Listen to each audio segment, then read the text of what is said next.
Khorne's army is all the rage right now, as we found out in part 1 of this guide. Here in part 2, we're going to look at the main strengths and weaknesses of the Khorne faction, their tactics, strategies, and main vulnerabilities.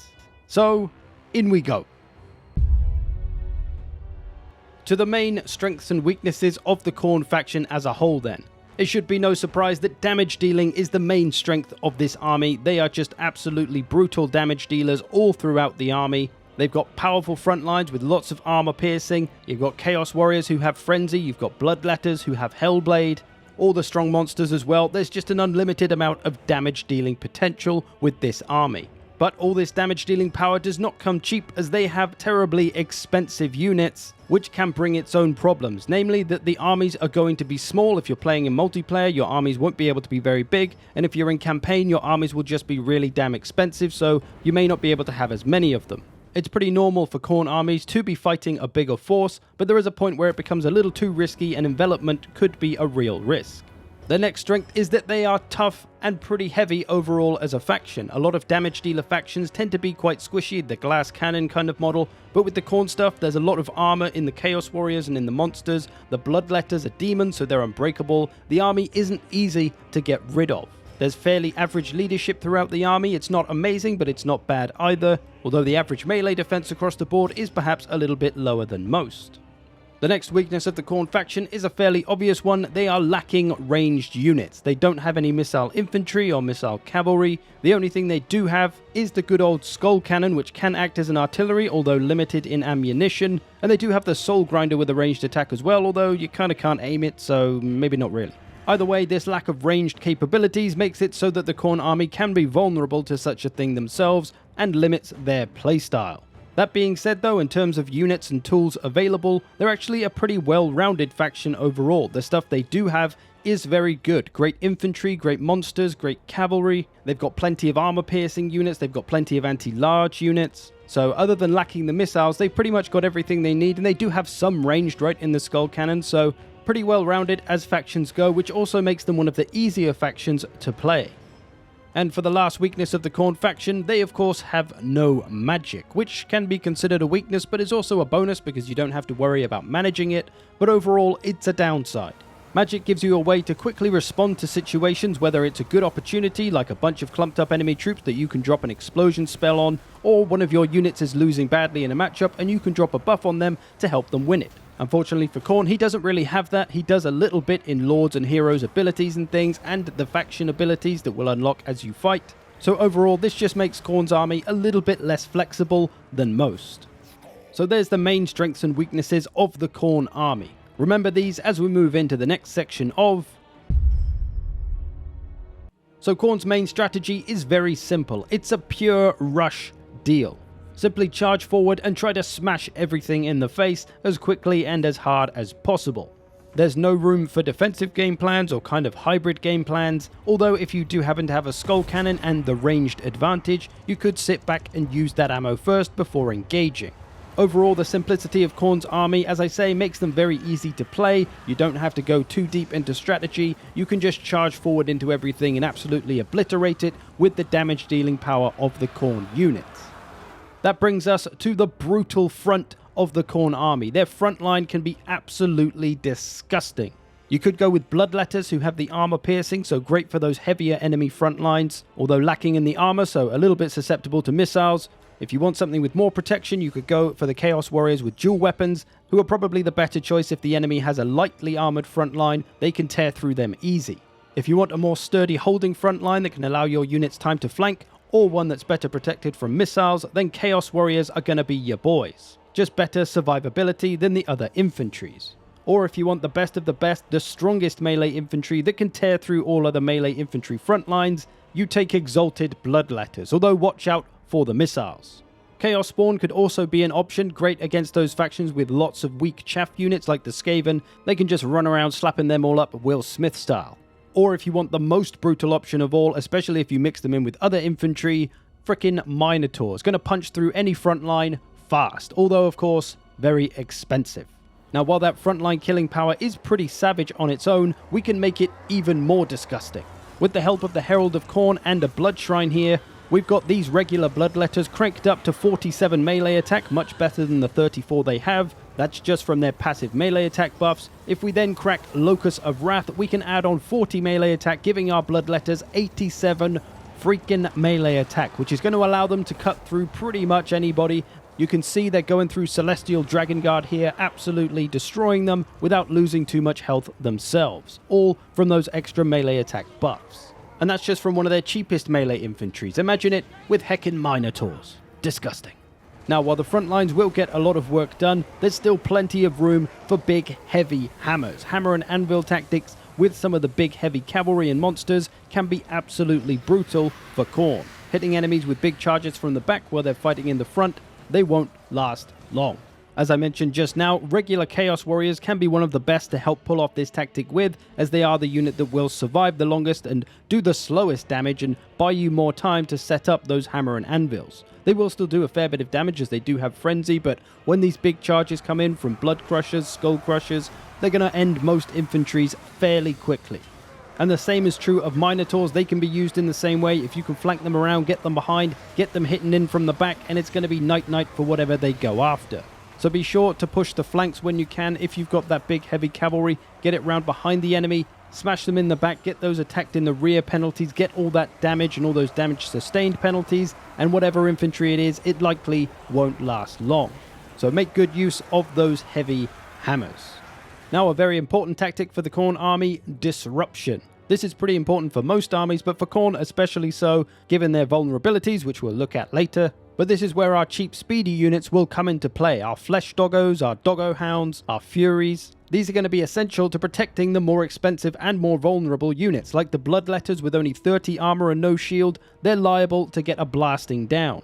So your doggos and your furies, it's their job to get in there and distract those missiles and make them shoot at them, or at least stop them from firing so that they can't shoot the expensive powerful stuff of your army. You see these Furies just getting into these missiles, just touching them so that they stop firing and get distracted, buying time for our bloodletters to move up safely. This other unit of Furies coming in here after the artillery, after those crane gunners, just going to stop it all from doing any damage, at least for now. This is protecting my bloodletters. You can see they're all in nice full health. They can arrive unscathed and at their most effective. Here's this same thing again, but I didn't use Furies and Doggos this time. You can see my middle unit here has lost half its health. This other one, not too much. I think we've been a bit protected by this hill. This other unit, though, lost about a third of its health. So, very important to try to protect your frontline units from all the potential missile ranged power. Otherwise, they may get to the battle half dead, and they won't be that effective as a front line. So, get all your disrupting units in there before your main army comes into range of the enemy, and then you can start messing them up and protecting your most important boys that are actually going to win the battle for you. Because Furies and Doggos probably aren't really going to win it for you. Although Flesh Hounds, they're pretty good.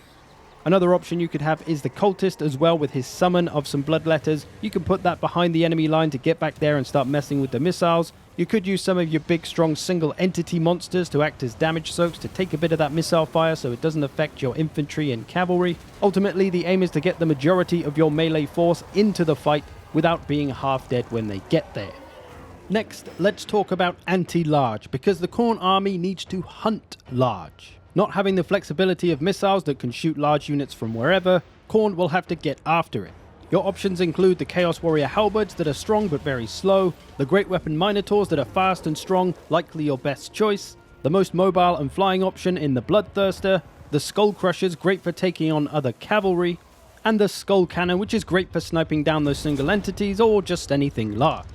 So these units will want to hunt down the larger targets of the enemy army to make the most of their bonus versus large. Although fighting the ogres, of course, pretty much everything is large, but for most armies that will have large scattered throughout them, whether it's a few monsters or a whole bunch of cavalry, these units will want to seek out those large enemies and go after them. You don't really want to waste their health fighting infantry. You've got plenty of other units that can deal with the infantry because of your crazy strong front lines.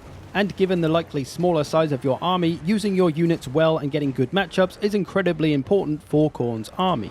So make sure you bring some anti-large units in every army and use them appropriately to make the most of them. Do also realize that the faster anti-large units are more important here as well. While Chaos Warriors with halberds are great, they are very slow, so are easily avoidable for most large as they're pretty fast.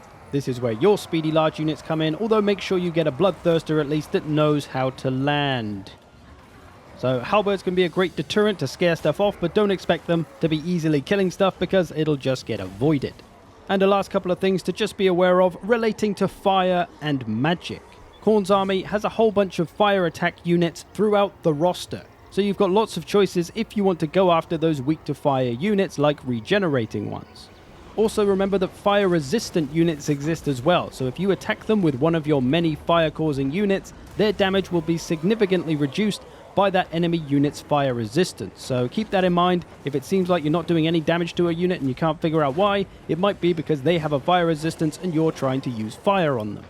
It's also worth noting the same thing about magical attacks. As a demon faction, there's a lot of magical attack units throughout the army, which is common with all the chaos factions, but Khorne's army is one of the factions that also has a fair amount of spell resistance throughout the army as well, so magic spells done to them won't be as effective, a reduction of 25%, but that'll help them survive better. Not a lot you can do with that information, but it's just a nice passive to know about. So there's the points relating to the strategies and tactics of the Khorne army. Honestly, this is pretty basic and standard stuff for most armies, especially rush ones, but Khorne's army is really built for it. They excel at this simple playstyle. But now let's move on to their vulnerabilities and see what weaknesses this army does have. So I think there are three main vulnerabilities of the Khorne army. First of all, despite what your wife tells you, size does matter. Small armies can be a problem. There's a risk of envelopment, there's a risk of not having enough units, there's a risk of not being able to disrupt enough enemy missiles. Now, as I've said, it's pretty normal for Khorne armies to be outnumbered. Because their units are expensive, you can't have a big army, but there is a line where it becomes a little too far, where the enemy army is a little too big for you. If you've got a 10 stack and they've got a 20 stack, you're probably in trouble. You may get enveloped and they'll get all their units behind you, they'll hammer and anvil you, they'll sandwich your frontline units and they won't be able to fight very effectively and they may die quickly. They may have a lot of missiles that are very spaced out and they'll be shooting you all while you're stuck in melee with their frontline. And if you don't have enough units, you're not going to be able to disrupt them all and you're going to get gunned down. So be aware of the size of your force. Is it enough to take on what the enemy has? You're going to have those blood host armies that are going to be smaller. They could still take on a bigger force, but you do need to be careful about the amount of bigger force. Do you have enough stuff in that army to get the job done? The next vulnerability, quite obviously, it's missiles. For a number of reasons though. Firstly, with the infantry, Chaos Warriors, while they are heavily armored, they are very slow, which means they're going to spend more time in front of missiles, potentially taking damage from them. And for the Bloodletters, they of course don't have a lot of armor, so missiles are very dangerous to them. So missile or artillery heavy armies can seriously injure your frontline units before they even reach the battle, which is why that disruption tactic is so important. Further adding to the vulnerability of missiles is the fact that there's very few shields in this army. You've got the shielded Chaos Warriors, the Skull Crushers have a shield, and I think that's about it. Maybe the Cultist as well. Otherwise, no shields. So that is potentially something that an enemy army might be able to take advantage of. And also, a skirmish playstyle may be very effective against you as Khorne. Why would the enemy try to fight you in melee when they could just run away from you and shoot you at the same time, just wearing you down and then getting into melee with you? The somewhat slower speeds and the lack of shields is going to make this a very strong game plan to use against you. So you'll either need to make sure you've got enough disrupting units to stop the enemy from firing at you all the time, or that you bring some Chaos Warriors with their shields to negate a lot of that missile power if it's a missile heavy faction. So be careful with armies that contain a lot of missiles and artillery. They may wear you down too much. And lastly, something that could lead you to a loss: wasting units. This is relating to the small army thing. You really need to get good matchups to make the most of your units, otherwise you're probably going to run out of steam. Because you'll likely have less units than your opponent, at least in campaign until you get the money, or always in multiplayer. If you leave units in bad matchups and let them get killed, without them really doing anything useful, it is a huge waste, because you don't have any cheap chaffy units in the Khorne army. Everything's expensive, everything has a purpose, everything is useful. Even the cheapest unit of doggos has an important role to play because it needs to disrupt missiles and protect all the more expensive units, so everything has got to do its job and it's got to do it well. And again, even more so because there's no magic. You can't fix a bad matchup by debuffing the enemy or buffing your troops very easily or healing them, so you've got to get those matchups right. But those, I believe, are the three main vulnerabilities of the Khorne army. And there we go. How to play Khorne most effectively and make good use of this army on the battlefield. I hope you've enjoyed this. Thanks for watching. I will see you in the future.